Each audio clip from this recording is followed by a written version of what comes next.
Existem produtos que vão muito além daquilo que entregam. Eles deixam de ser apenas itens de consumo e passam a ocupar um espaço emocional na vida das pessoas. O Kizuko é um desses casos. Para milhões de brasileiros, ele não foi apenas um refresco em pó, foi parte da rotina, da infância e de momentos simples que, com o tempo, se tornaram inesquecíveis. Quem cresceu entre os anos 80, 90 e início dos anos 2000 provavelmente consegue se lembrar com facilidade da cena. Um armário de cozinha, às vezes simples, às vezes improvisado, e ali dentro, quase sempre presente, um pequeno envelope colorido. Não chamava atenção pelo tamanho, mas pelo que representava.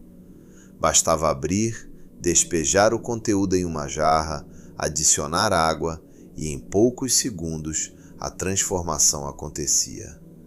A água ganhava cor, cheiro e sabor. Era rápido, prático e, de certa forma, quase mágico. Esse gesto, repetido incontáveis vezes dentro de milhões de lares, ajudou a construir algo muito maior do que uma marca. Criou uma memória coletiva. O Kizuko passou a fazer parte de almoços de domingo, aniversários simples, visitas inesperadas e tardes quentes em que qualquer coisa gelada já era suficiente para melhorar o dia. Ele não precisava de grandes ocasiões. Ele estava presente justamente nos momentos mais comuns e talvez por isso tenha se tornado tão marcante. Mas a história do Kizuko não começa na cozinha das famílias brasileiras. Ela começa em um momento de transformação global. Na segunda metade do século XX, o mundo passava por mudanças profundas. A urbanização crescia, as cidades se expandiam e a rotina das pessoas se tornava cada vez mais acelerada. O tempo começou a ser percebido como um recurso valioso. E dentro de casa, a praticidade deixou de ser um diferencial para se tornar uma necessidade. A indústria alimentícia enxergou essa mudança com muita clareza. Mais do que oferecer alimentos, ela passou a oferecer soluções. Produtos que economizavam tempo, facilitavam o preparo e tinham maior durabilidade, começaram a ganhar espaço. Foi nesse cenário que surgiram os refrescos em pó, uma proposta simples, mas extremamente eficiente. Em vez de depender de frutas frescas que podiam ser caras, sazonais ou difíceis de encontrar em algumas regiões, bastava água. Em poucos segundos, uma bebida estava pronta para ser consumida. No Brasil, o Kizuko se destacou rapidamente dentro desse novo mercado. Seu nome curto e de fácil memorização ajudava na identificação. As embalagens chamativas facilitavam a presença nas prateleiras. O preço acessível permitia que praticamente qualquer família pudesse incluí-lo na rotina. Mas o verdadeiro diferencial não estava apenas nesses fatores. O Kizuko soube criar uma experiência. Cada sabor carregava uma identidade própria. Uva, morango, limão, laranja. Cada um despertava preferências, discussões e até pequenas disputas dentro de casa.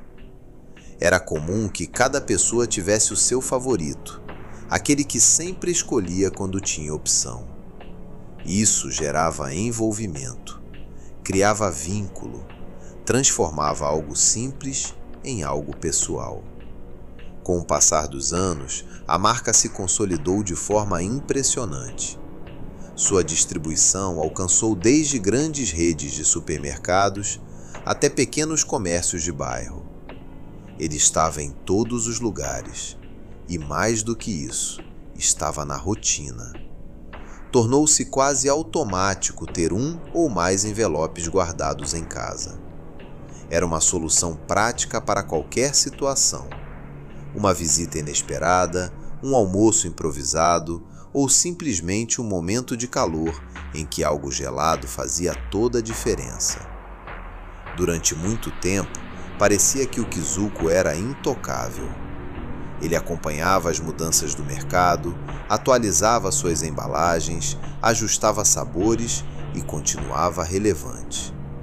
Mas enquanto isso acontecia, algo maior também estava em movimento.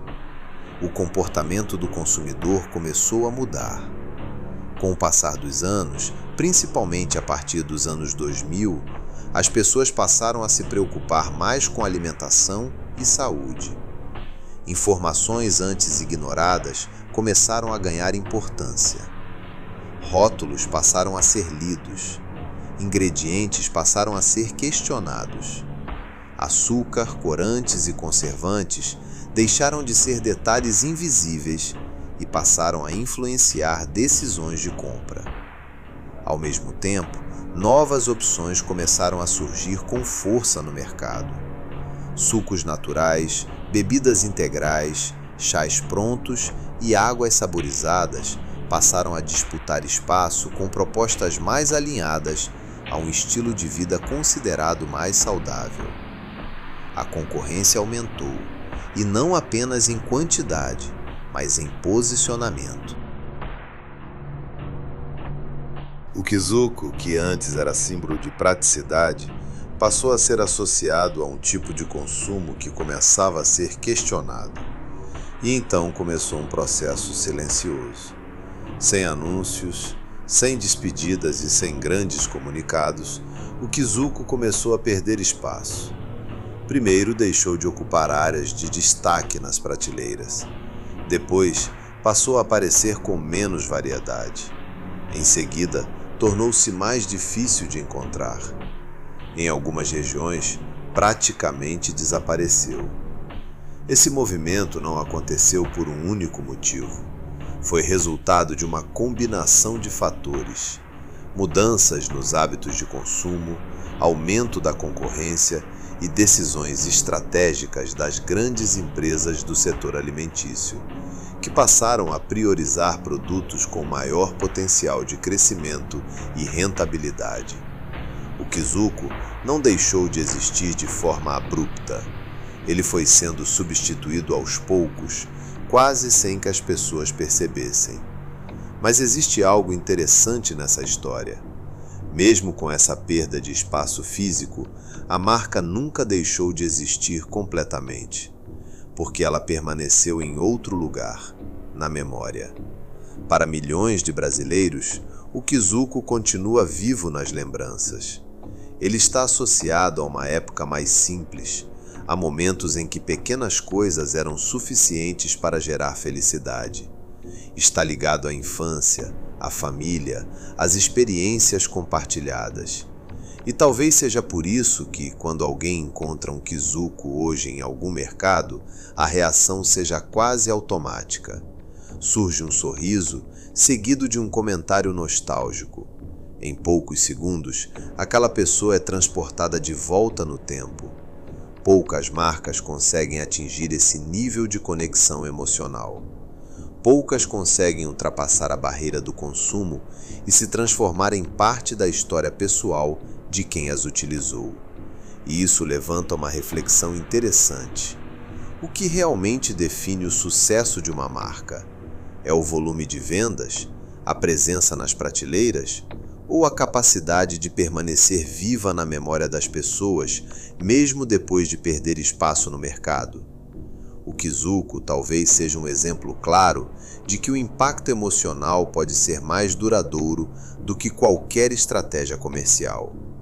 Hoje, ele pode não ocupar o mesmo espaço de antes, pode não ter o mesmo destaque, mas continua ocupando um lugar privilegiado na lembrança de quem viveu sua época de ouro.